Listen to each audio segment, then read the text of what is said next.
Good evening, everyone. If we can all take our seats. And again, there are, as they say, plenty of seats up in front, so feel free to move if you'd like. I am Janet Dolan, a member of the Minnesota Peace Initiative Committee. And on behalf of the Norway House Board and our committee, I want to welcome you to our spring program and to welcome all of you who are joining us online. For those of you who are attending for the first time, and I met several of you, so it's always nice to know we have first-timers, I want to tell you who we are and why we do these programs. Norway is a trusted global peacemaker. Therefore, the Minnesota Peace Initiative provides a forum to delve deeply into challenging global issues. Like James Madison, we believe a well-informed electorate is essential to an effective democracy. We bring in experts to share their knowledge and insights so that we all can become better informed citizens. Our topic this morning, or this afternoon, this evening, it's been a long day, a long day. Our program, our topic this evening, for those of you who are regular attendees, may have struck you as kind of unusual. We usually focus on some hot button issue or a war zone. And you might have thought tonight's topic just isn't as significant as some of our past programs, such as the war in Ukraine, Islamic terrorism, or global warming. However, I think tonight's discussion may be more significant than any of our past programs. Because if we do not understand and address this issue, the impact on our economy and the future quality of life may be more significant than most of our past topics. Tonight's program is on the potential for a new and bigger energy crisis, driven by the exploding demand for energy needed for AI, cryptocurrency, manufacturing reshoring, cloud service, and other growing energy demands. I know we all are seeing numerous articles, including in the Minnesota Star Tribune, about the expansion of data centers and the interest of tech companies in partnering with power companies and building data centers adjacent to these companies. We're even hearing calls to rethink our fears and our concerns about nuclear power. To discuss this topic, we have a great panel of experts who can address the many facets of this change. We are going to begin with taped remarks by Alex de Vries, a PhD candidate at the Vrije Universiteit in Amsterdam at its Institute of Environmental Studies. Mr. de Vries has created Digiconomist, a platform for research dedicated to raising concerns about the energy demands of AI, cryptocurrency, and other emerging digital trends. Alex will begin our discussion by establishing the scope of the challenge. He will show how much more energy is needed for the new computing platforms than has been needed for our current computing needs. We will then introduce our panelists who are here.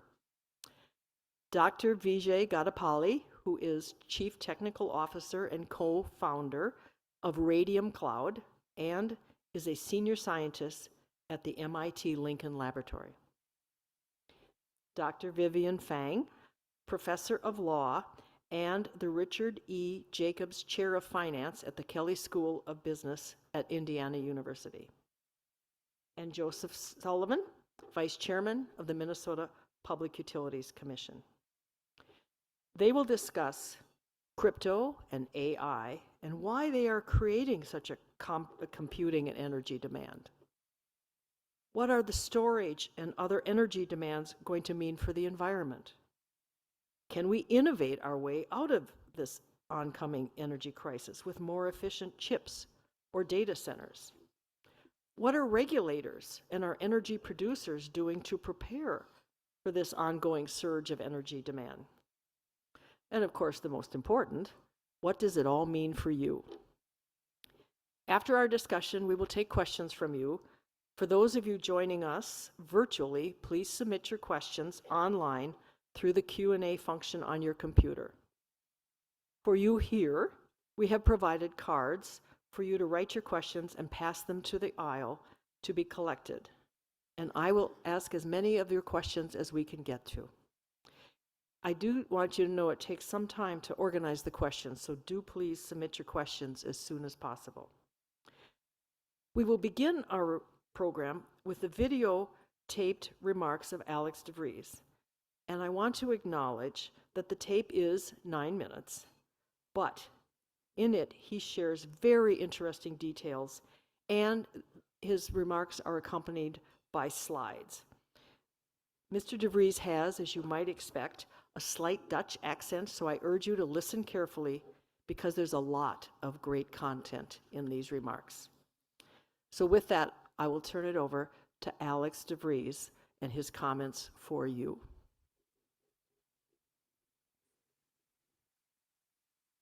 Hi all, thank you for having me. My name is Alex de Vries and I'm the founder of Dutch Economist and also a PhD candidate at the VU University of Amsterdam.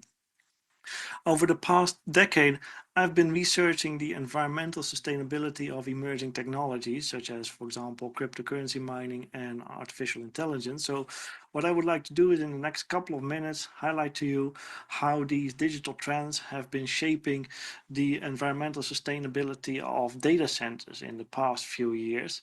And before getting into that, I would first of all like to highlight that data centers used to have a relatively stable impact. So in the years 2010 to 2018, data centers used to be responsible for consuming between 200 to 250 terawatt hours of electrical energy a year, making them responsible for about 1% of global electricity consumption. And this was, of course, despite rapidly increasing demand for digital applications at the time. The data center demand, despite that, remained relatively stable. But then this charge started to change as of 2018 when cryptocurrency mining suddenly became a force to be reckoned with. In just a couple of years' time, we saw Bitcoin mining alone becoming responsible for an annual electricity consumption of about 180 terawatt hours. So actually pretty close to where all data centers used to be prior to 2018. And in itself, just to put this into perspective, 180 terawatt hours a year. That's more power consumption than, for example, is required to run a country like Sweden or Argentina or the state of New York. It's actually more power demand than the entire traditional financial industry combined. So it's a significant amount of energy consumption and also has significant environmental consequences because we know that these miners are predominantly located within the US, actually in states like Texas, which still rely for quite a bit on fossil fuels for the power generation. We also know that this ultimately means that the Bitcoin network is responsible for a carbon footprint of more than 90 million metric tons of CO2 every single year, more than a country like Greece. And on top of that, it's also consuming significant amount of water, just to keep the machines cool, but also to keep the power generators cool that ultimately produce the power to run these machines. This network consumes more water than a country like Switzerland is using every single year. And that's not even all, because these machines that are being used for mining only last for like 1.5 years, economically speaking. Whereas a traditional server lasts 6 years or more. This network also produces more electronic waste than my home country, the Netherlands, produces in small IT equipment waste every single year. That sounds like a lot, and it's even worse if you consider that this Bitcoin network is only handling like 100 to 200 million transactions, Bitcoin transactions every single year. And the traditional financial industry is responsible for handling billions, if not trillions, of transactions every year. But with Bitcoin only being responsible for a few hundred million, it means that on average, a single Bitcoin transaction requires 14 kilowatt hours of power. And that in itself is enough to power an average US household for a period of almost 50 days. and the carbon footprint per Bitcoin transaction will be in the range of like 800 kilograms of CO2, which actually exceeds the carbon footprint of a transatlantic flight per person. So from an environmental point of view, if you want to send money to someone in London from New York, it's probably environmentally more responsible to take the plane, take a bag of cash, take the plane, deliver the bag of cash yourself and fly back than it is to send a Bitcoin transaction. Think about that. And the worst part is it's completely optional as well, because even though these are a significant amount of resources being used, you don't need this very energy intensive mining process to be running a cryptocurrency at all. This was actually shown by the second largest cryptocurrency, Ethereum, just a couple of years ago in 2022. They made a change to their software where they actually replaced the energy intensive proof of work mining, as it's called, with a more sustainable alternative known as proof of stake. And without getting into the technical details, overnight they reduced their total power demand by 99.99%. And this also goes, of course, for all the other environmental indicators related to the power consumption. So this is something that could be implemented in Bitcoin as well. Technically speaking, they could make all this power consumption disappear overnight, but they don't want to. Unfortunately, the community behind Bitcoin is very reluctant to make this change, which essentially leaves Bitcoin nowadays as the only major user of this energy intensive process. And actually Bitcoin is in itself responsible for more than 95% of the entire environmental footprint of all cryptocurrencies combined. And you're talking about thousands of tokens, but Bitcoin alone is responsible for the environmental footprint of more than 95% of their total environmental footprint. That's Bitcoin. But in the meanwhile, another big driver of data center electricity consumption appeared on stage with the launch of ChatGPT at the end of 2022. And now we have generative AI to worry about as well. And I personally did some research into this topic, but yeah, the outlook is not great, because I found that it's likely that the energy consumption relating to generative AI is likely going to be equivalent to where Bitcoin is today on very short notice. We'll probably get to that point within the next 1 or 2 years already. Of course, depending on the capabilities of the AI hardware supply chain, and of course also depending on how demand for AI hardware continue to evolve. But at least for the past years, it has been the case that the demand for hardware was way higher than the supply chain for AI hardware could handle. So for now, things are not looking great. And yeah, it means that the environmental impact of AI is pretty soon going to be comparable to the impact Bitcoin mining was already having. And it's going to add on top of it. It's going to be extra. You don't really have to look very far to already see that impact today. For example, just open the environmental reports of, for example, Google or Microsoft, and you will see that they are pointing to AI as the reason to why last year Google was reporting 50% higher carbon emissions than 5 years prior to that. They were saying like, oh, our carbon emissions are increasing because we're using more energy for AI. It's also because we're building out our infrastructure to facilitate AI. Yeah, and the outcome of that was a really dramatic environmental performance, causing them to report dramatically higher carbon emissions. And this will likely be a lot worse this year and in the coming years if this trend continues.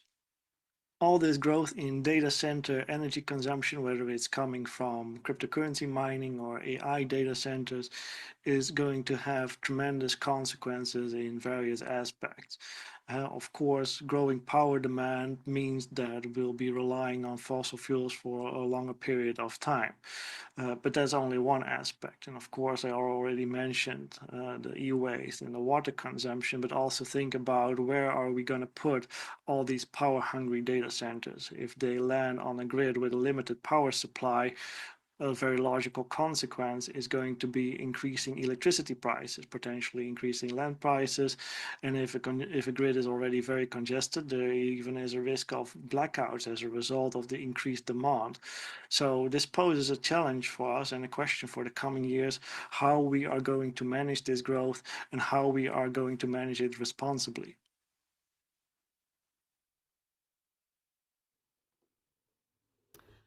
Well, that should have scared everybody. Alex has a very clear view on the subject, but I wanted to start with that to kind of lay the foundation because it is a topic that many of us don't know a lot about. And we're now going to turn to our panelists for brief opening statements in which they will give us a lot more insight into some of the various points that Alex was making in his opening remarks. Our first panelist is Dr. Vijay Gadapalli.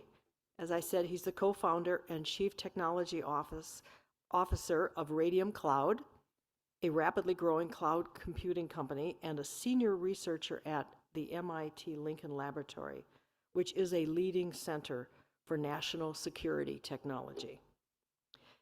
His research focuses on high-level computing, artificial intelligence, sustainable computing, and data management. Aren't we all glad there are some people that like this stuff? Dr. Gadapalli also leads efforts with national and international organizations, including the World Economic Forum, Open Compute Project, and the National Academies. Dr. Gadapalli holds a Bachelor of Technology in Electrical Engineering from the Indian Institute of Technology at Kanpur, and a PhD in Electrical and Computer Engineering from The Ohio State University, where he was recognized as the outstanding graduate student and was granted that award. Among his many honors, he has been named to the inaugural AFCEA. In case you don't know, that's the Armed Forces Communication and Electronics Association. And he was named in their inaugural International 40 Under 40 list for his innovations in applying IT to science, technology, engineering, and mathematics. It's my pleasure to introduce Dr. Gadapalli.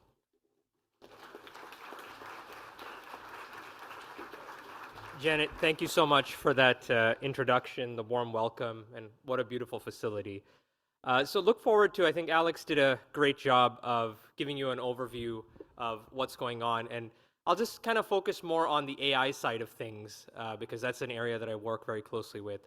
So as Janet mentioned, I sort of have a dual hat and I get the pleasure of both creating a problem and then attempting to fix it on the other side. So as the chief technology officer of a cloud computing company, we're sort of adding to the problems, but as a researcher at MIT, I get to figure out ways to make it work better. And that's been a really interesting back and forth between the two of how do we keep innovation moving, but at the same time do so in a manner that's responsible and in line with some of the norms that we have as people. So when I think about AI, I think one of the biggest challenges and why it has become such a large problem is the scale at which we're using it, the scale at which we're adopting it. I like to share this little anecdote. I have a 5-year-old who's learning to read, and so I made him a little iPad app that he can use. He can just kind of like type whatever he wants in it, and it just sort of like creates a story for him. It would create pictures, stories, all that stuff. I did a little bit of research into the environmental impact of that, and it turns out every time he was generating a little story, these are just small stories that a 5-year-old would want to read, he was using about the amount of energy that's in that entire iPad. But the difference is, instead of the iPad being drained, which would be a very visible cue to me that there's a lot of energy being used, it's in some server somewhere, perhaps in Virginia, maybe now in Minnesota, Wisconsin, but any of these places, the compute occurs there, emits some carbon, and comes back. And in fact, the carbon emission for each one of those stories was about 5 grams. The equivalent of driving your internal combustion engine car a few miles.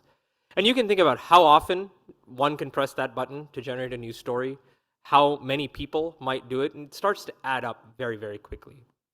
And we have that one side of the equation, but AI and power are now truly interconnected with each other. 10 years ago, one would say what was limiting to AI was the availability of data, and everyone started collecting data. A few years ago, the big bottleneck for AI was compute. You couldn't get your GPUs, right? In fact, companies like ours were born out of that problem of being able to jump ahead in line and get some of these processors faster than other people. And more recently, the real bottleneck, if you're a nation looking to expand and build AI, is the access to power and energy. And the problem is compounded by a couple of sort of trends that are occurring. On one end, the complexity of these models. There's a reason today ChatGPT, o3 is so much better than what you did with GPT 3.5 a year and a half ago. It's because these models are far more complex. They're able to reason about much more than you could just a couple of years ago. And in fact, there's a number to that trend. The complexity of these models has been doubling about every 100 days, which means the amount of compute needed to just serve this model, make it available, is doubling about every 3 months. And we're compounding that with the fact that processors or hardware that's out there isn't improving fast enough. In fact, it's growing only at about 10% a year. And so you kind of take those, and the only answer we have is to build bigger, bigger, and bigger computing systems to the point where we now need 50, 100 megawatt data centers in order to operate. So we talk a lot about data centers. I just want to give you a little bit of a picture of what goes on in a data center. It's a somewhat nondescript, usually not the prettiest building that's out there, no windows. You walk in, there's a lot of computing gear in racks. Depending on where you stand, it's either really hot or really cold. And it's just a lot of computers churning away. In fact, within the data center, you would think that most of the power is going towards the compute. In fact, only about 65 to 66% of the power is actually going towards the compute, and about a third of it is actually going to keep the processors cool, because they really hate hot temperature. So that's sort of where the energy or the power in a data center is going. And we always get this, well, okay, this just sounds like we need more energy, right? Nuclear, that's got to solve the problem.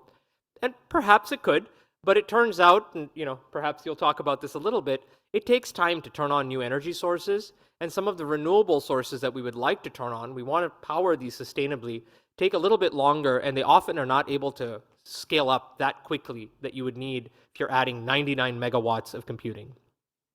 And so that leads to a little bit of the research that I focus on, which is really, there's got to be a better way. We have to be able to improve the efficiency of these technologies.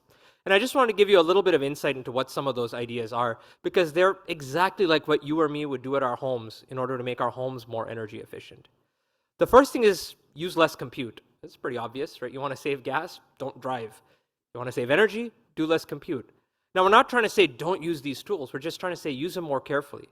For example, if you prompt OpenAI a little bit more carefully, you can reduce the energy impact right there, right? Just by taking that extra second to give it a little bit more detail on what you're looking for. The second is to use more energy efficient systems. Similar to how you would replace an incandescent light bulb with an LED light bulb, you can use sometimes newer hardware, or maybe even throttle the hardware so it operates more efficiently. Another one is to use low carbon computing. Many of our cell phones charge in the night at times when it's less carbon intense. Our AI systems should also be smart and intelligent about the environment around them. We've done experiments using ChatGPT. We can reduce the carbon emissions of ChatGPT by 70% just by changing the length of the answers that ChatGPT returns to us. And so imagine if we had that automated so that when you're talking to ChatGPT, it can take an input from the environment around you and say, look, I'm just going to return you a short answer. If you really need to know more, ask me again. And those kind of small changes can make a pretty big difference. And finally, I think the biggest one is, how do we get software? How do we use AI to actually solve this problem?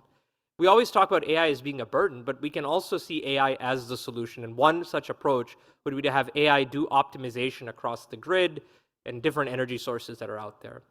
So with that, and I see the sign to stop, I'm going to just remind you all that this is a challenge. It's not a problem that we can't fix. We just have to have the fortitude to fix it and create the right economic incentives in order to do so. And also that the challenge here is that millions, billions, and trillions of transactions, as Alex said in his talk, that are occurring in a day. So even a small change applied 1 trillion times can make a very big difference. Thanks, and look forward to the conversation.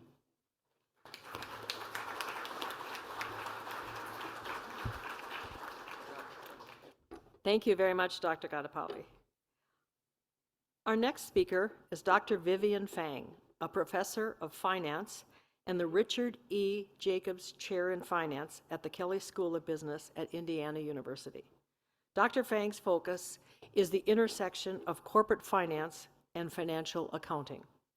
Relevant to tonight's topic are some of her areas of expertise, which include cryptocurrency and blockchain, corporate fraud, and social media disclosures. And Dr. Fang, if you can solve the social media problems, we're going to have you back for another program. I can tell you that. Dr. Fang is a very prolific author. She's been published in numerous financial journals. Also, her work has been featured on many of America's leading financial media outlets, from Bloomberg to the Wall Street Journal. Dr. Fang earned her PhD and master's degree from Tulane University and graduated first in her class with a bachelor's degree from Tsinghua University in Beijing. Interestingly, before joining the Kelley School at Indiana University, Dr. Fang was on the faculty of the Carlson School of Business at the University of Minnesota. So I'm pretty sure if we show her a warm welcome tonight, we just might woo her back to Minnesota. Dr. Fang.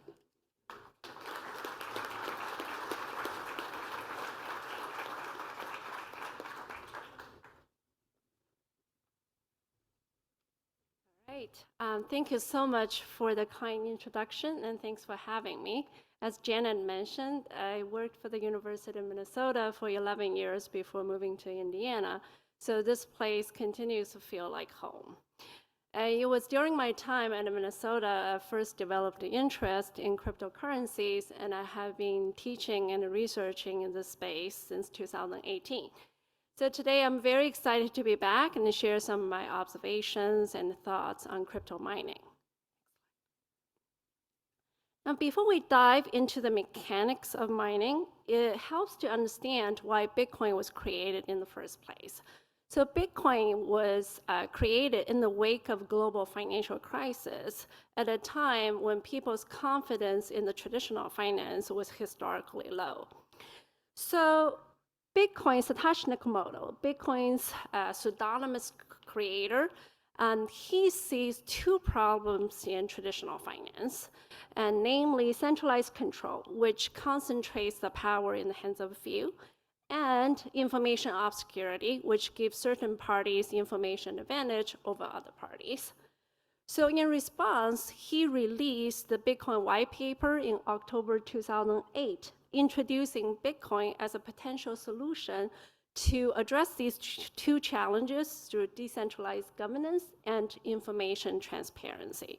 So Bitcoin became the world's first cryptocurrency and remains dominant today, accounting for more than half of the crypto market. Next slide. Okay. So creating a currency like Bitcoin came with three challenges. First, digital currency faced the double spending problems because all digital items are very easy to duplicate. So if Peter here owns $500 in digital currency, how do we know he's not trying to make copies of the same currency and send to Adam and Mary at the same time? Traditionally, banks solve this problem by keeping track of who has what, but Bitcoin wanted to get rid of banks. Which brings us to the second challenge, okay, because Bitcoin's goal is decentralized governance. In the traditional centralized system, like the one on the left, we have a single authority in the middle who verifies transactions and record transactions. But if we want to work with a decentralized network or to the extreme distributed network, who has a say if we have all these nodes participating in the network who are of equal status? And the third challenge is that without a single authority, how do we still make sure that information remains verifiable and accessible? So Bitcoin's success hinges on three architecture choices. The first one is it uses a blockchain to record a distributed ledger to record transactions. Okay. The idea here is that if we can publicly and immutably record that Peter had already sent $500 to Mary, then he cannot also send the same $500 to Adam. Okay. So Bitcoin basically addressed the double spending problem by recording the information permanently and transparently. Now, Bitcoin also introduced a consensus mechanism to get to the decentralized governance, which is known as proof of work or mining. Now, mining is how does mining work? Okay. So mining is essentially trying to find a piece to solve a cryptographic puzzle. Click. Okay. Essentially, miners are racing on their computational power, trying to find a missing piece here that fits reasonably well. So this takes a lot of try, and it also depends on the cryptography, but I will not get into in the interest of time. Okay, so proof of work is key to Bitcoin's success because it addresses the consensus mechanism. It also works as a money system because we don't have central banks here. So it pumps new Bitcoin into the system. It also works as a compensation policy to reward miners, and miners get paid in both block rewards and transaction fees. Okay, and if you think about the choice of work for Bitcoin, and this work is limited because it has to meet two conditions. First, it has to be pseudonymous because work must be easily verifiable, and it also must be sufficiently costly to deter any network attempts to take over. Okay, and as Bitcoin's price goes up, can you go down? Okay, one more click. Okay. People got greedy really fast. Miners rushed to adopt faster and more specialized equipment. Okay, but to be clear, this is not what Satoshi Nakamoto had in mind. He wanted to postpone this arms race so anybody have a laptop could participate in the mining. But of course, humans are humans, and we all have a tendency to get greedy. Okay, that translates to massive energy consumption. All right, so can we potentially switch to alternative consensus mechanisms? Now it'll be really difficult for Bitcoin with its network size already in place because you're going to have all the miners to reach consensus to switch. But if we stick to proof of work, the focus should be sustainability. Now, the encouraging news is that most of the miners are already looking for locations near renewable energy or wasted energy. And University of Cambridge report released just 2 days ago was very encouraging with the data they're reporting. And also, one special thing about mining is that it's very flexible. You can be ramped up and ramped down in seconds. So they are flexible loads. And of course, they are for-profit. So they have a strong environmental and economic innovation incentives. One more page, then I'm done. Okay, I'm going to stop here. Specific to Norway, it's really interesting to see how miners can transform a hydropower into heating for a fishing village. Okay, that's it. Thank you so much.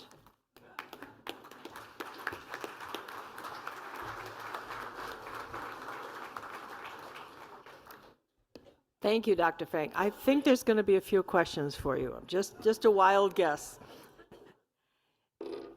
Now that we've focused on the demand side, both with AI and with crypto, now we're going to switch gears for a few moments to the supply side, which is what are the regulators and providers of energy going to do about this tremendous demand?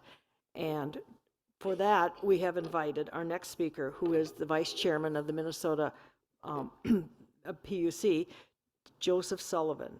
And he was appointed to the Minnesota Public Utilities Commission in April of 2020, a pretty difficult time, as we all recall. And shortly thereafter, he was appointed vice chairman of the commission. In addition to serving as the PUC vice chairman, he also serves as the president of the board of directors for the Organization of MISO States, and MISO stands for Mid-Continent Independent System Operators.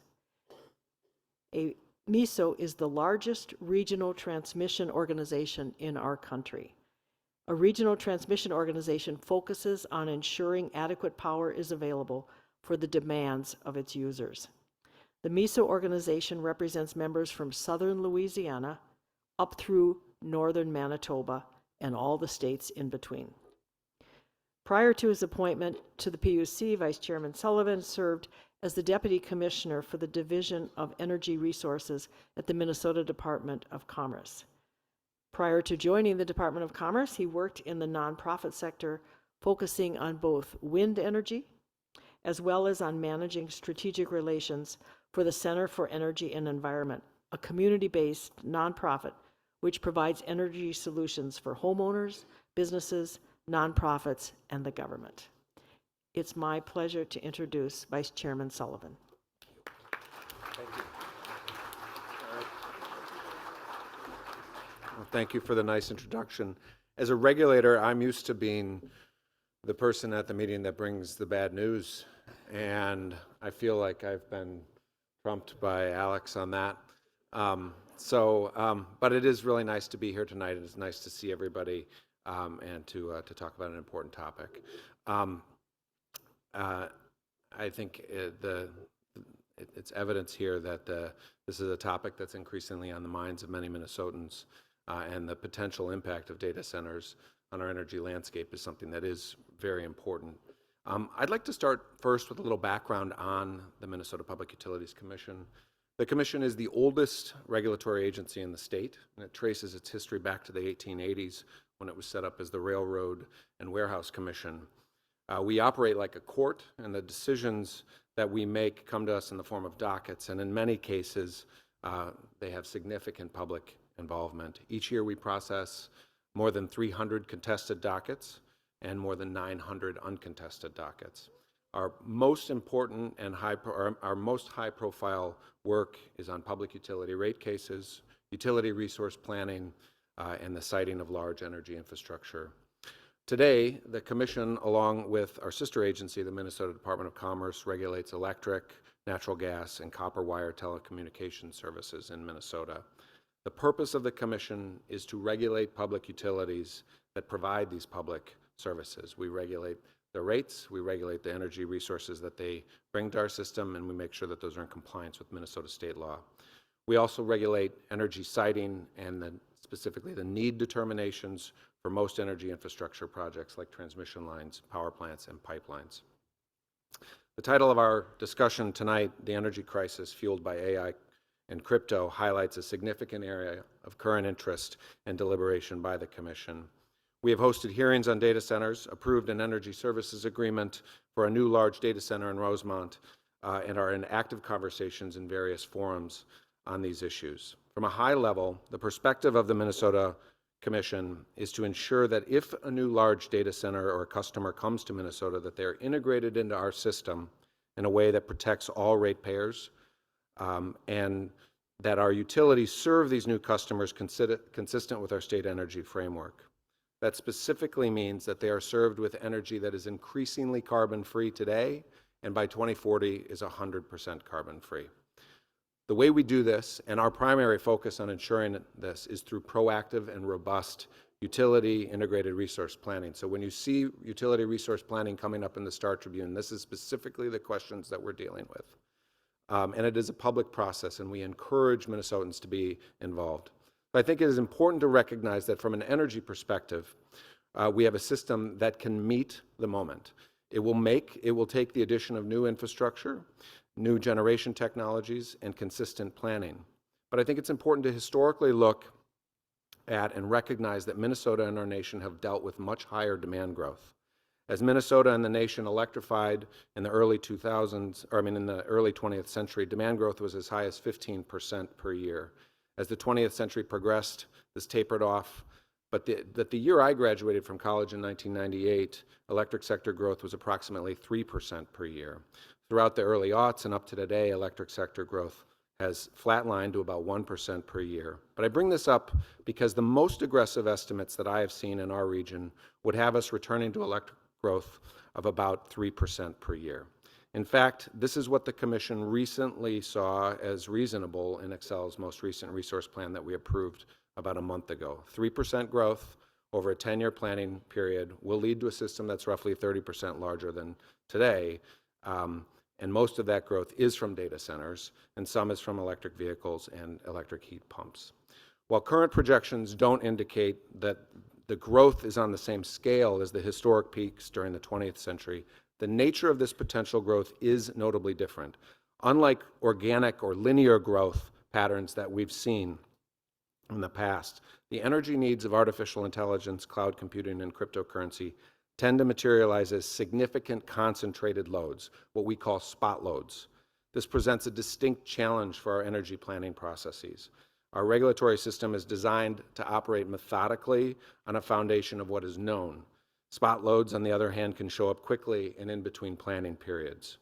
We are cautious and methodical, and this works really well when you have linear and organic growth. It is more of a challenge when you have large loads that come up quickly.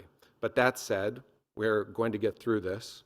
It is not a, we're not going to change anything fundamental about our institutions. We'll remain thoughtful, careful, and deliberative, and the public demands and deserves nothing less. So I want to emphasize that robust oversight and policy frameworks are in place in Minnesota to safeguard consumers.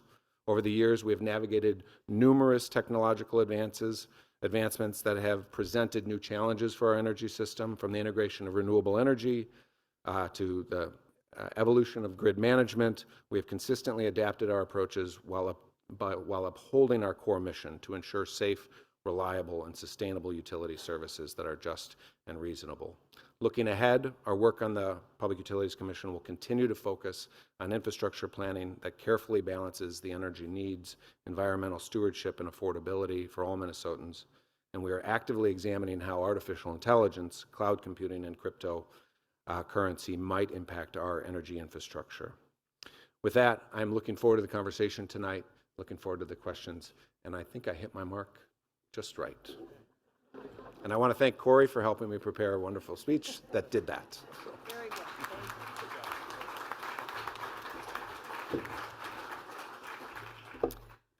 Sonia is our timekeeper, and I see she's got great respect from our panelists. So, well, thank you very much to our panelists. Those were all very informative remarks. But of course, I have a few questions. So I'm going to begin with Dr. Fang. And I think I speak for everyone here, I'm guessing, even without reading the questions. Can you explain more to the audience, why do we want crypto? It doesn't seem to have any everyday use for most people. It seems very complicated. You know, you've got to have all these individual computer strokes lining up, and they're mining all around. So anyway, you study it. We'll get later to, is it the wave of the future? But do you have a good answer for why is it we keep building and building and building energy draining data centers for something that seems to have so little use? Well, when we talk about cryptocurrencies, we think that cryptocurrencies are all like Bitcoin, but that is not true. Cryptocurrencies are not created equal, right? As my slides briefly touched on, Bitcoin was created to be a decentralized currency, but we also have other categories like programmable blockchain. Ethereum was used to have this platform to facilitate development of decentralized applications. We also have a really big category called stable coins. And stable coins are basically tokenized US dollars that live on blockchain. And that allows us to use US dollars in a much inexpensive and more efficient way. I think stable coins, and when we talk about energy consumption, that's really a Bitcoin specific concern. That's not a limitation on crypto as a whole. Most of the cryptocurrencies we see today use more energy efficient consensus mechanisms like proof of stake, right? And they use very little energy. Right? Most stable coins use proof of stake, and I see a bright future with stable coins, if that makes sense. I just want to follow up. That was the distinction that Alex was making. That's correct. Okay. And Bitcoin stands out separately because it just developed an operating model and is sticking with it? Or is there something unique about them why they say, we're not going that way? So Bitcoin was the first cryptocurrency, Right, and you made the choice because Bitcoin was created to be a decentralized currency. That is the very, very goal of this currency.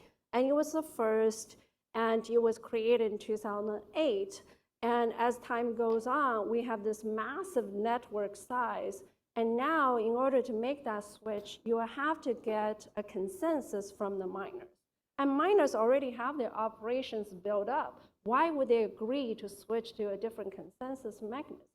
And also, if you talk to hardcore believers in the crypto community, they think that decentralization is what crypto stands for.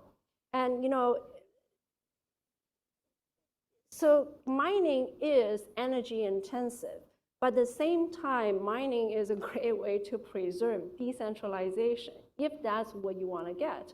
But with a lot of the stable coins or enterprise solutions, decentralization is not the goal. We don't care about that.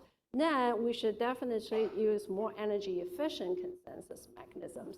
It depends on what you want, but as far as Bitcoin goes, switching to proof of stake is going to be really difficult. We don't even know who Satoshi Nakamoto is, and let alone trying to make that switch.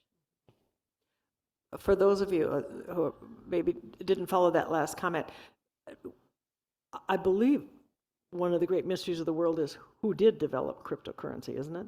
Yes, Yes, that's a okay. great mystery. Yeah, it's a great mystery. Yes. We don't know who it was. Yes. Yeah, Okay. he has been active for years. Yes, right.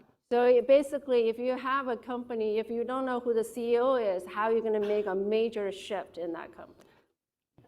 If that's easier to understand. I think our audience is getting more and more frustrated. Dr. Gattapalli, I'm already seeing several questions that kind of mirror my first one for you, which was, we've all heard of AI, and everybody knows it's coming like a freight train, and it's going to change our whole life. But is the real energy demand in building the large language models, and are we already through that? So we're going to see a flattening or a decrease, or is the use of it going to just keep expanding, and that's going to use energy? I mean, I'm getting questions about that. Yeah, so that's a very good question. So when you look at artificial intelligence and kind of the life cycle or the lifetime of one of these artificial intelligence models, there's kind of break it up into three phases. The first phase is what we call the model development. This is when companies go steal data from the internet, sometimes against our wishes. But they collect all of this data, they curate it, they figure out how to link different pieces, how to make it worthwhile, how to train a model out of it. That's the development.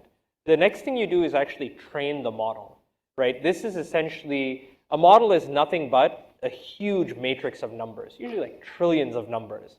And you have to figure out what is the value of each of these numbers. They can take anywhere between 0 to 2 to the power of 64, right? So there's that many numbers that it can pick across. You have to pick for every one of those trillion entries of my matrix, what is the right number that represents this model? And then the final phase is what's called inference or deployment. This is when you take that model you've trained, which is now representative of all of the training data that you fed it. You then make that available, and that's how you talk to something like ChatGPT. So within something like ChatGPT, the model under it is GPT-4o, which was trained probably about a year and a half ago. And it's now currently deployed.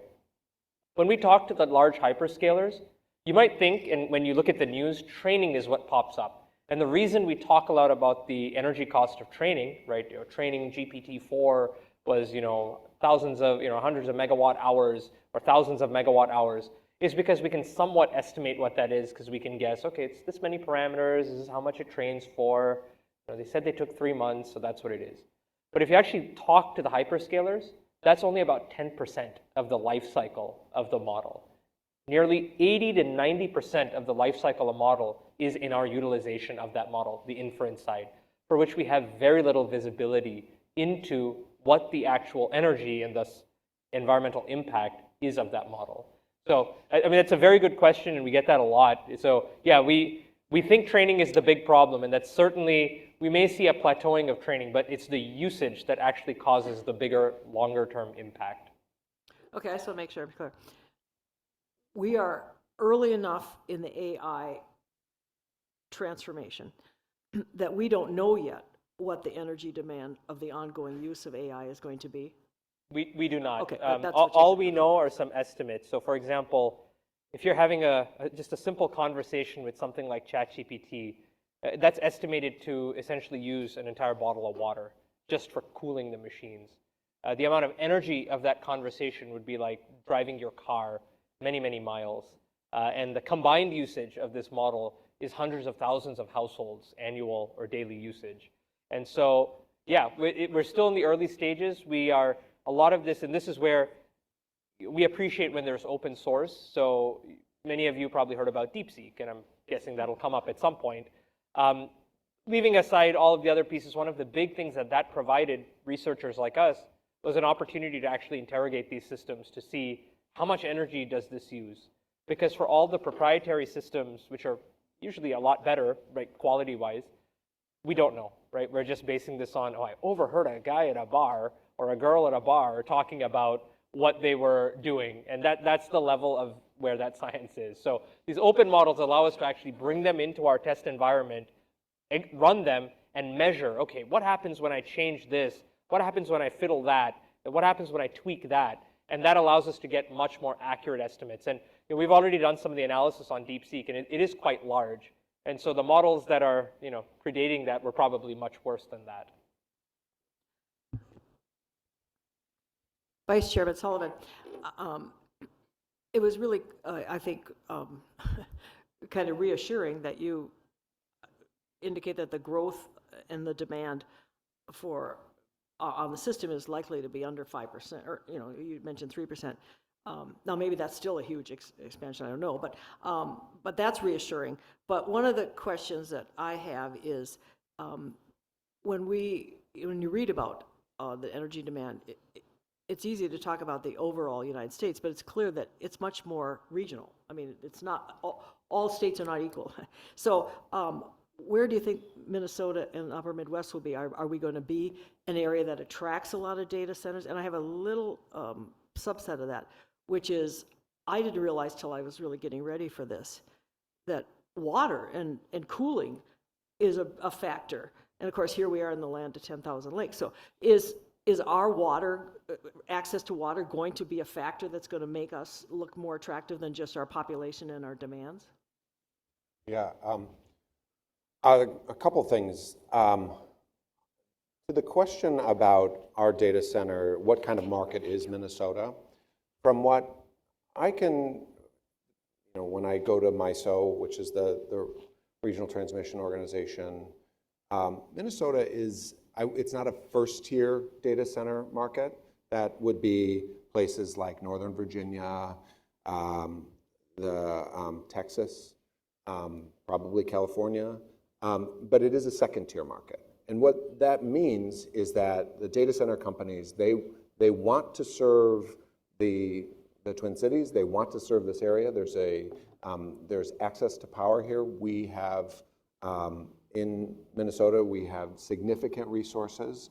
One of the main reasons that I hear data center companies express interest in being in Minnesota is because of the clean energy resources of the state, because of the 100% carbon-free statute that is in place, that is consistent with their their corporate goals.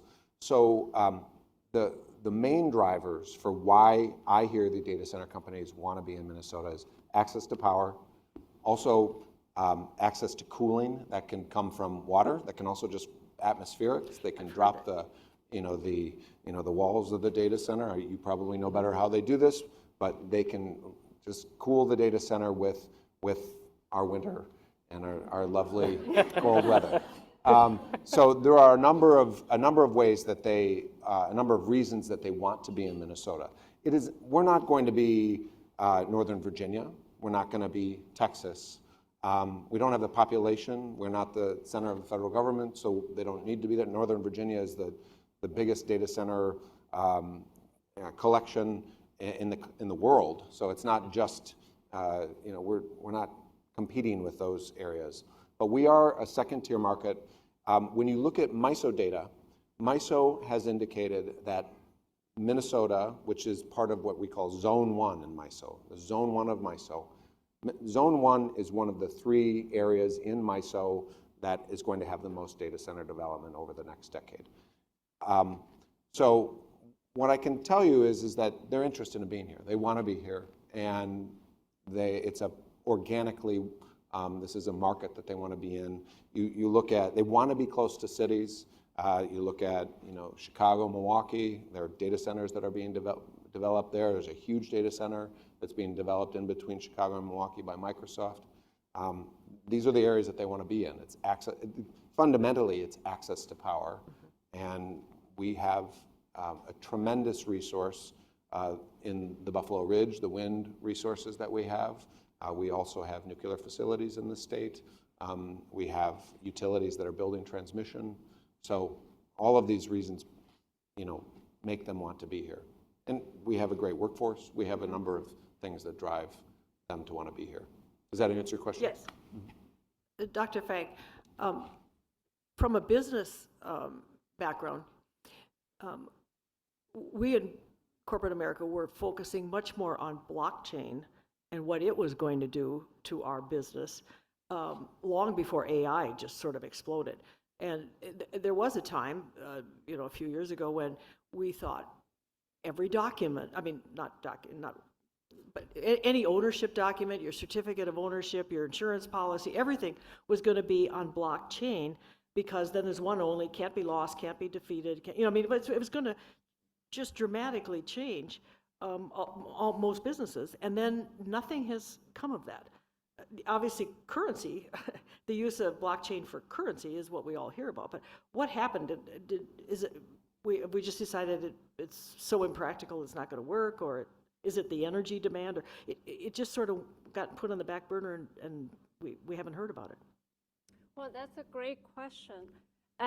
So I can say with confidence that energy consumption is not the reason, because if you look at enterprise blockchain solutions, they don't use proof of work. They use voting-based consensus mechanisms, which use very little energy to begin with.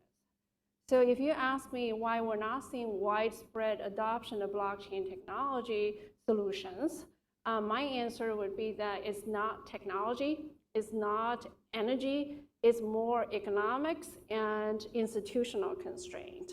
And when I teach blockchain technology to my students, I encourage them to view it as a platform that just basically allows you to share data with multiple parties in a transparent and immutable way. Right? So it's nothing more than that. Now, if you think about such a platform, when would it be useful? It has to be useful when you have multiple parties, and also there's got to be a little bit of lack of trust in this sharing system, and also that the benefits of adopting this solution has to outweigh cost. One case I like to teach is TradeLens. TradeLens is a blockchain platform that was developed by IBM in 2018. And it had a great promise, and it promised efficiency and transparency, and it delivered that. But 4 years later, it was shut down because the participants on the blockchain blockchain platform, they just couldn't reach agreement on how to share data, how to share the cost, and how to go forward. And after a while, it doesn't make any sense for Merce to keep eating that cost. So whether to adopt a blockchain solution is a business decision. It all comes down to do the benefits outweigh the cost, and whether we have the institutional willingness to put this infrastructure in place. Dr. Guadalupe, you wear 2 hats, so I'm going to ask you to put on your research hat. And always one of the first questions whenever we have what seems to be an insurmountable problem is, can we innovate our way out of it?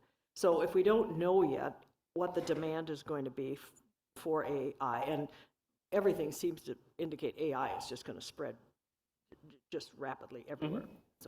So what are you and your colleagues in the research world, what are you working on? What do you think, new chips, new data centers, What's going to come and solve all this for us? Yeah, so it's going to probably be a little bit of everything. Right? So the first of all, I think we, right, and everyone says, how can I be involved, right? Me, as in me, meaning all of us, right, collectively us. How can we be involved? And the first thing is, like, we as consumers need to start getting a little bit flexible with change. In fact, a lot of what we're seeing with AI is very similar to the world of Bitcoin and the way that, you know, there are more efficient technologies out there. We're just choosing not to adopt them for a variety of reasons. Some may be commercial, some may be customer demand. And you know, there's just a lot of opportunity just straight up for us to almost change the way we use these technologies, insist on having environmental efficiency, and that comes down to the enterprises that are using these, right? People are paying tens to hundreds of millions of dollars annually to use some of these tools. If they start insisting, right, and that kind of just flows up, I think that's going to automatically push. Right, so on one end you have like the economics of the problem. It's not cost effective to be inefficient. But on the other end, if there is a driving from the consumer side, that'll really force the change to occur. So I kind of leave that aside, not really much of a research thing. On the research side, we've been doing a lot of stuff, right? First of all, we realized that you're just wasting a ton of compute. We were working on a problem of drug discovery. So this is trying to find a new chemical compound that can help you know, an illness, or you know, looking for a new vaccine. And we found that the methodology that a lot of people use is what we call a Monte Carlo style simulation. It's a big sweep of different options. So think of taking 1 million different drug candidates and running it through your algorithm to see if it's going to work or not work. It turns out that very often, you know, out of those 1 million candidates that you put, you might only select 10 of them. And yes, it's a part of the process, because if you knew what the parameters were beforehand, you probably wouldn't have done it at all. But so you kind of have to go to figure out what's. But from a computing perspective, it seems like, you know, that 999,990 of those candidates are essentially tossed out and you're not using it. So we added a little AI system that tracks how it's working, and we can essentially eliminate a lot of these much earlier. So that's sort of one way of being able to just use less compute. On the energy efficiency side, we made a really simple change. We just changed the amount of power that goes to a GPU. And we ran this actually at our supercomputer for over a year. Turns out no one noticed, so it means that it's that imperceptible, the change that it gives. And we've got a lot of really good researchers at MIT. If they couldn't find it, it's unlikely that many others, that anyone else would, as with, you know, most big universities. And so those kind of small changes. But we did notice that our energy consumption for the supercomputer went down like 10 or 15% over the year, which when you're spending megawatt hours of energy to keep these systems going, that makes a pretty big change quite fast. Yeah, obviously, you can look at new hardware technologies. There's a lot of innovation going on in that space, but that might be a little bit before we actually have that ready to roll. And then the one that I think is most exciting is making software environmentally aware. I talked about AI and power, and I said that it's the big bottleneck. It also means that it needs to start working together.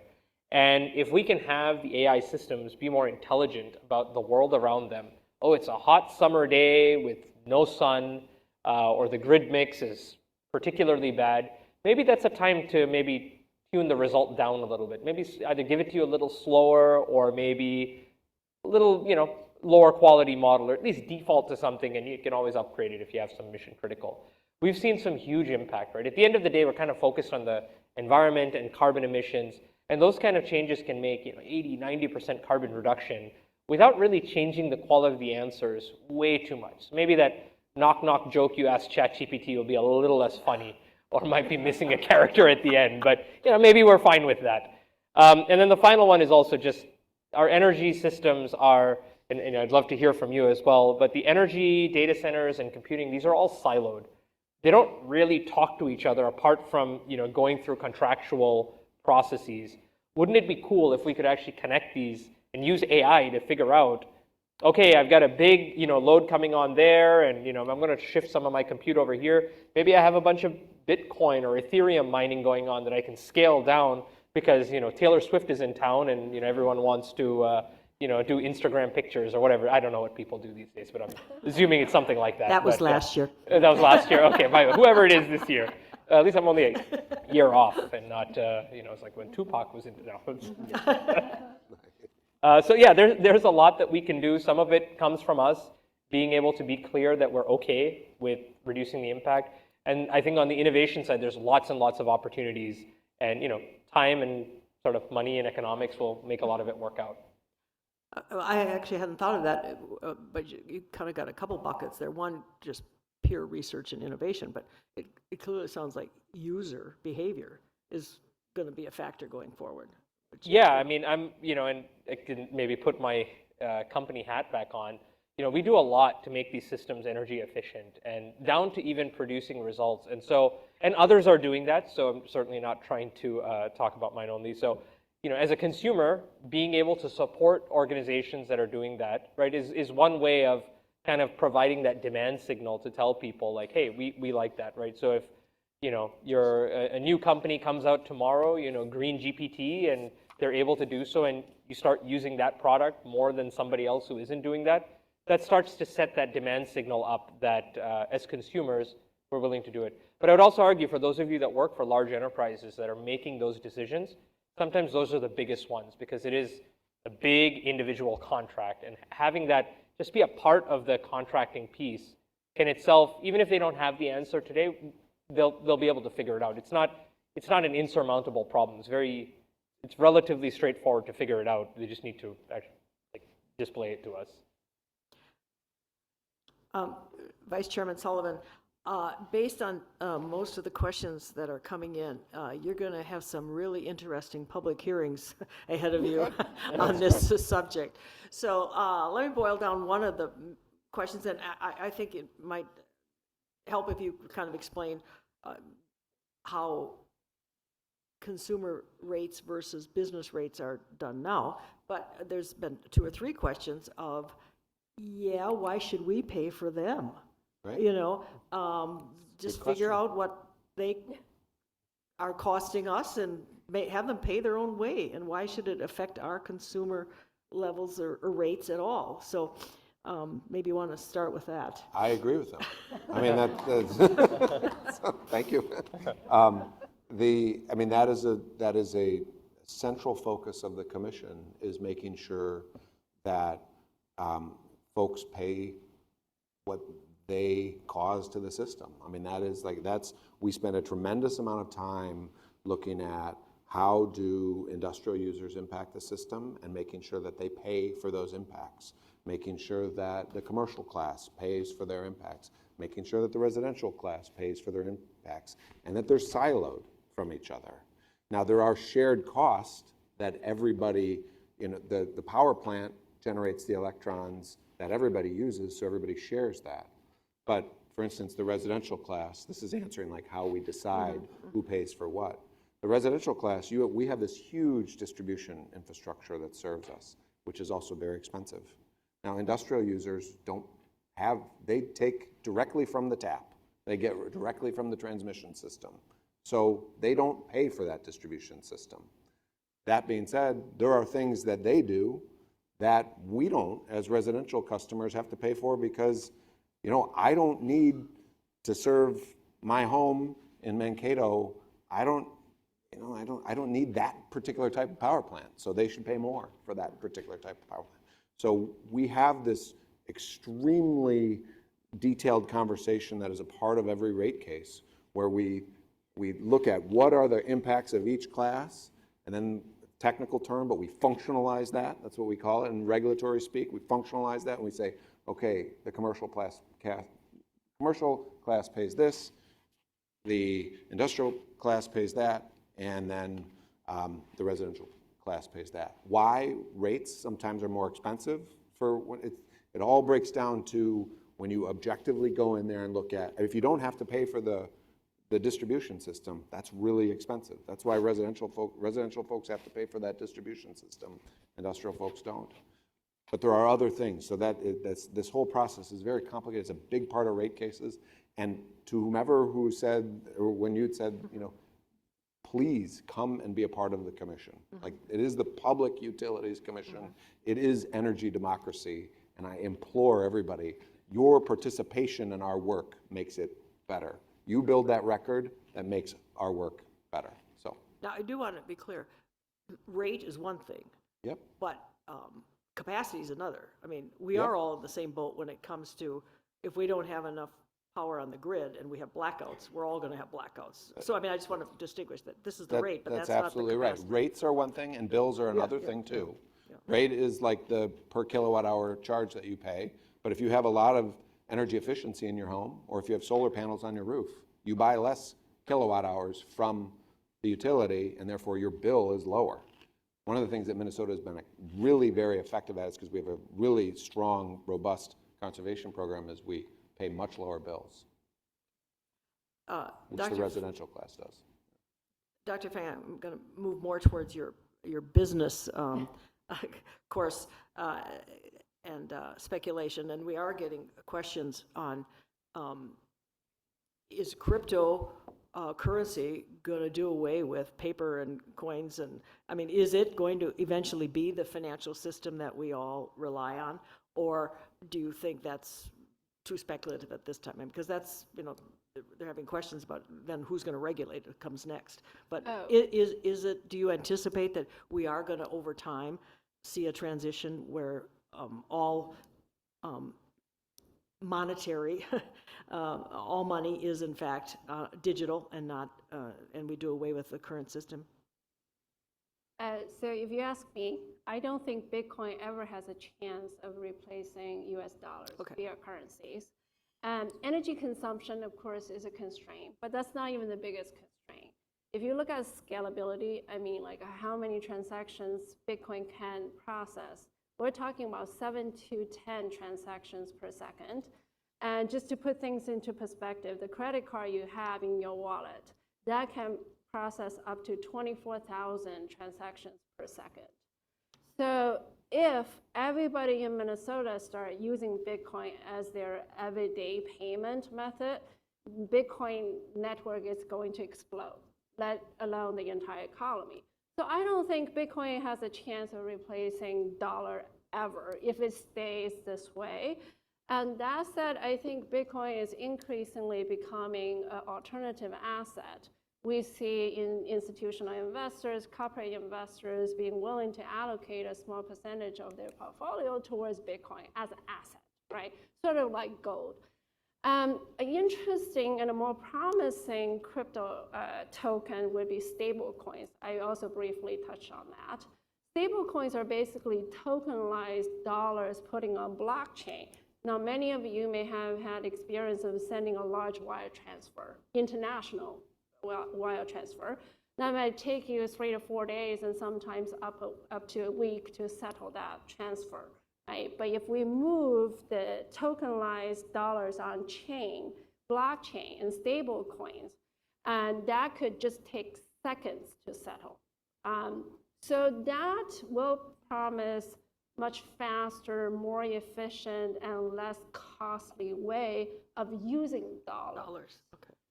So I think that we cannot treat cryptocurrencies as a homogeneous group. They're very different, and they will be used differently in our everyday life. Now, switching to the regulation side, Congress is working on the regulation of stable coins.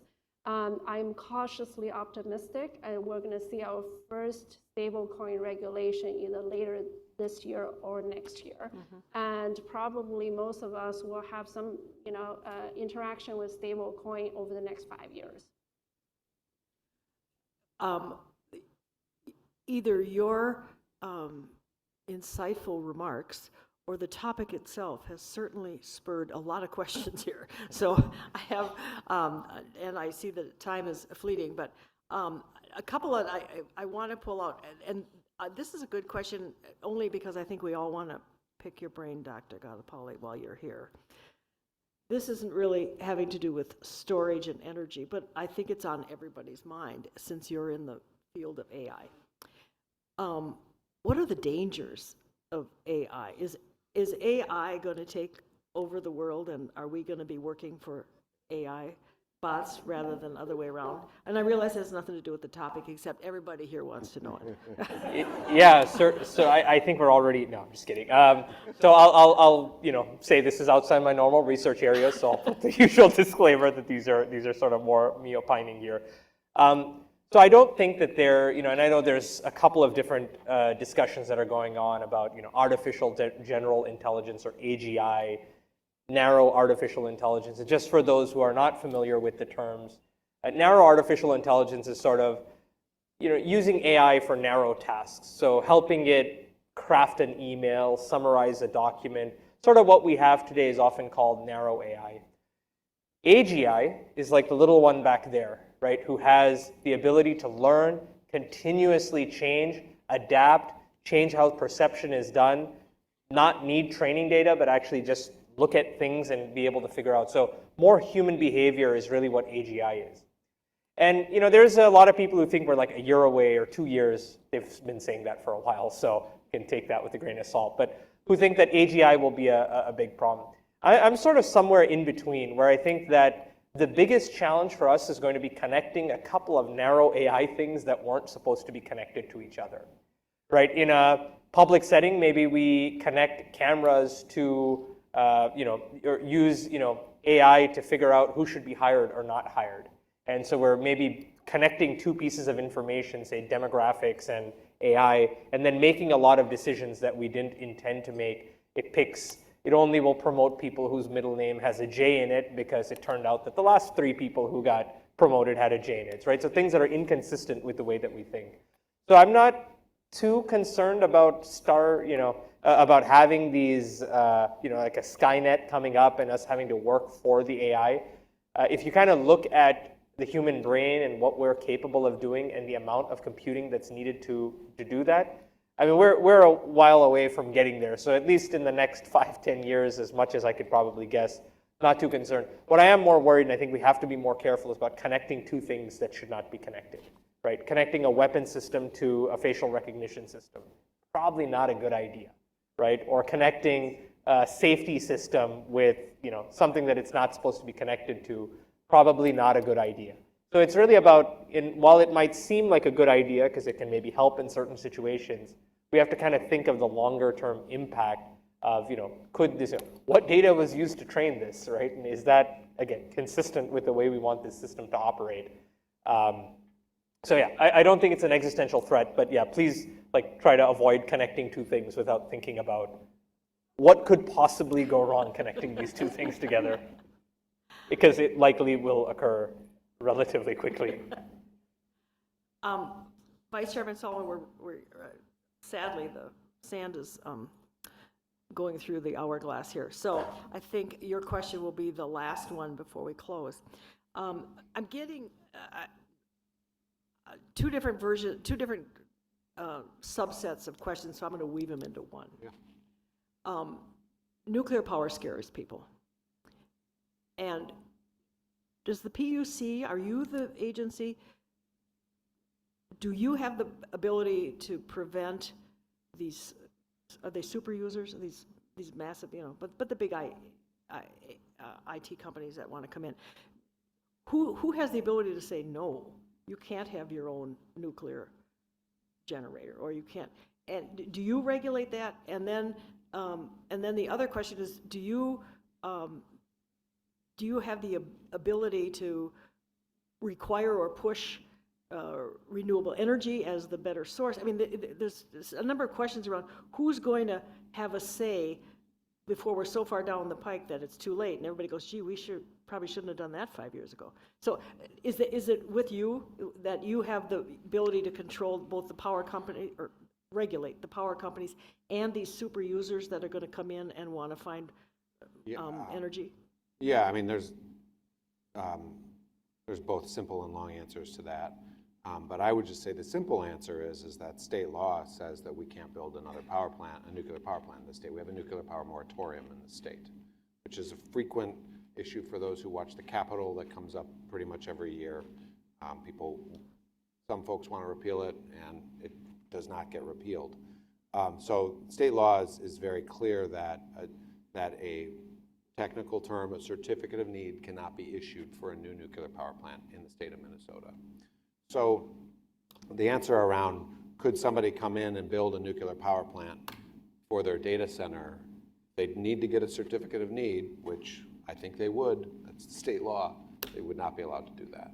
So that answer is, now you can get into some legal here and there's, but that's more for kind of nuanced conversations. But no, the other thing which I think is important, and it was in one of the questions that I think is floating around, there are data center companies are buying nuclear power plants from utilities. Now, in Minnesota, Minnesota's utilities are regulated entirely by Minnesota, vertically integrated utilities, so they have monopoly service territories, and we regulate them. We regulate the rates, and we regulate what they can buy, and we make sure that they are compliant with Minnesota's state energy statutes. And those utilities cannot sell anything unless we approve it. So they can't sell anything that has a value of more than, I think the current state statute is $250,000. It might be more than that, but it's right in that range. So there's no nuclear power plant in the country that's selling for less than that. And the other piece to this is that anytime, if somebody were to try to buy a nuclear power plant from our utilities, that is a fully public process that everybody is going to have the opportunity to come in and weigh. And then we would have to make a decision, and I'm not speaking for the commission right now, I should qualify this, but we would have to make a decision because we would have to then replace that power plant with something else. And I think it's unlikely. Okay, this is honestly my last question, but Our lawyers would probably be like, why do you say that? Is it science fiction, or can companies create their own small little nuclear reactor? I mean, you hear a lot of that. You start Small seeing, modular reactors yeah, is so a technology. you see that in when you read, and is that? Nuclear reactors have to be connected. I think NRC regulations require them to be connected to the grid, which would then require them to So be. then you're right back in the same. Right, you're right back into the. Okay. Going right back in the same place. All right. Well, thank you all very much. Let's give a big thank you to our speakers for an excellent program.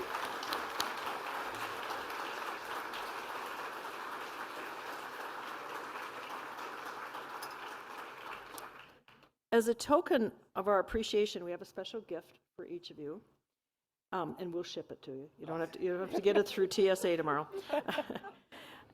This is a Viking ale bowl, and it's hand thrown at Tokine Stoneware, which is in southern Minnesota.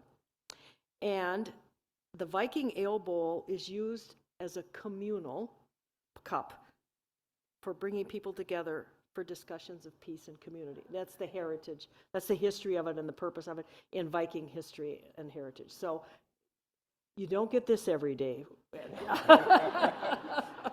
Usually get a coffee mug. That's right. So we want you to think of us whenever you use it. Or show it. Thank you. Thank you. Thank you so much. All righty. We also have some other important people to thank for our program. First of all, I'd like to thank the Norway House board and the executive team. And that includes Christina Carlton, who is the CEO and president of the Norway House, and Anya Kroll, who is the Minnesota Peace Initiative staff liaison, and Omer Ashali, who does the IT and the AV coordination. And they all did a great job supporting our program and the webinar. So I would like to ask any Norway House board members, as well as the executive team, to stand up so we can acknowledge you with our round of applause.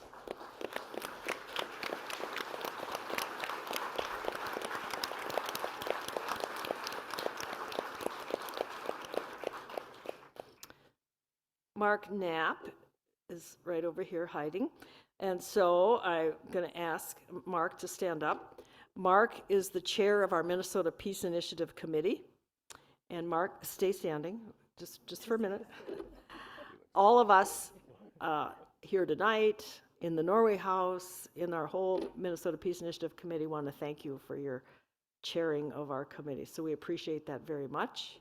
And I also want to thank our committee members who are here. And so any of our members who are here, would you please stand up? Although I think they're all in the back, worker bees. But anyway, any committee members here, please stand up.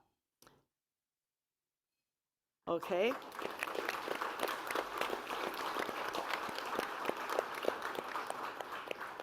And as I've mentioned before, I've been on a lot of committees in my life, and this is a great committee. We really, excuse me, we really have a lot of fun. So any of you that have an interest in the ongoing success of the Minnesota Peace Initiative, we encourage you to seek us out and consider joining our committee. I also encourage you to visit the Norway House website. And this webinar, as you know, we record them and it'll be available on the website soon. You can also learn about upcoming Norway House events. And one of those is coming up in May 11th, Minnesota's birthday.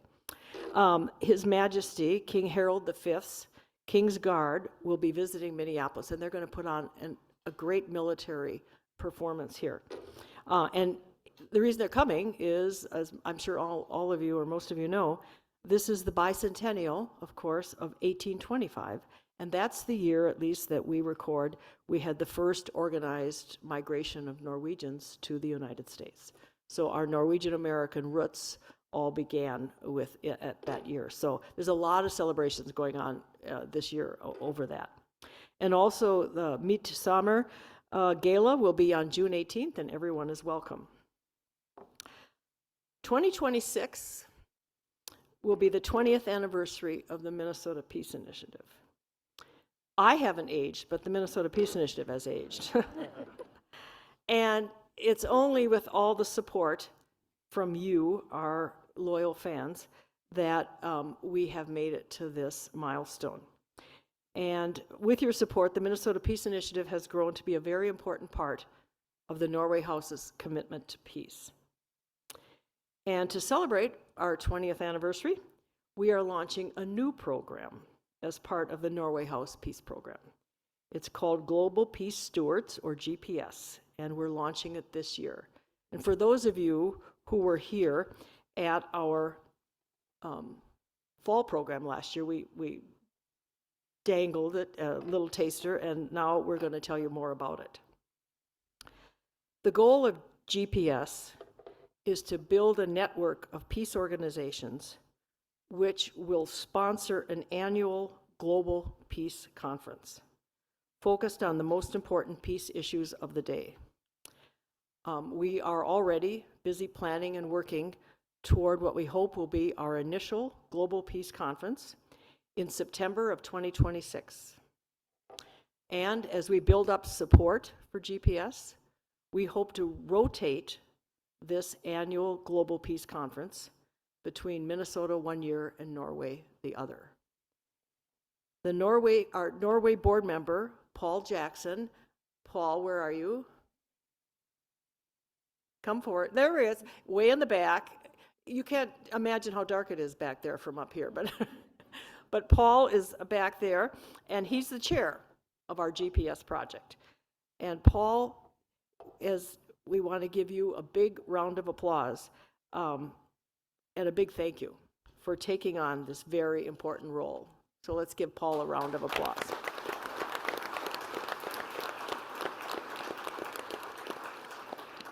And also, if you would like to learn more about GPS, how it's going to work, how we're going to build this global peace conference, we would be glad to have you join us. So you can contact Paul or any of the Norway House team.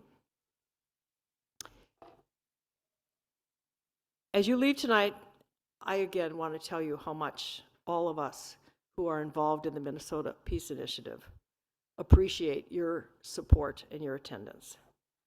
And I want to invite you to return for our fall program. And I also invite you to learn more about GPS and what that would mean for the Norway House and for Minnesota. It is our goal to grow GPS into a well-recognized annual global peace event. Minnesota has deep Norwegian roots, and they are the basis of our commitment to peace and peacemaking. So, Minnesota is a logical place to welcome people from around the world to learn more about what each of us can do to support a more peaceful world. We hope, as you leave tonight, you are more informed not only about these new and exciting technologies of AI and crypto and what they may do for the world, but you also have a deeper understanding of the challenges they bring and what all of us need to do to ensure that we can both enjoy the benefits of these new technologies, but not at the expense of our environment. The Minnesota Peace Initiative was established because democracy is not a spectator sport. We believe everyone needs to be informed and engaged to support our democracy. Please join us for our fall program, and as I say at the conclusion of every one of these, if it's happening in the news, we'll be talking about it at the Minnesota Peace Initiative. Thank you very much. Stay dry and safe travels.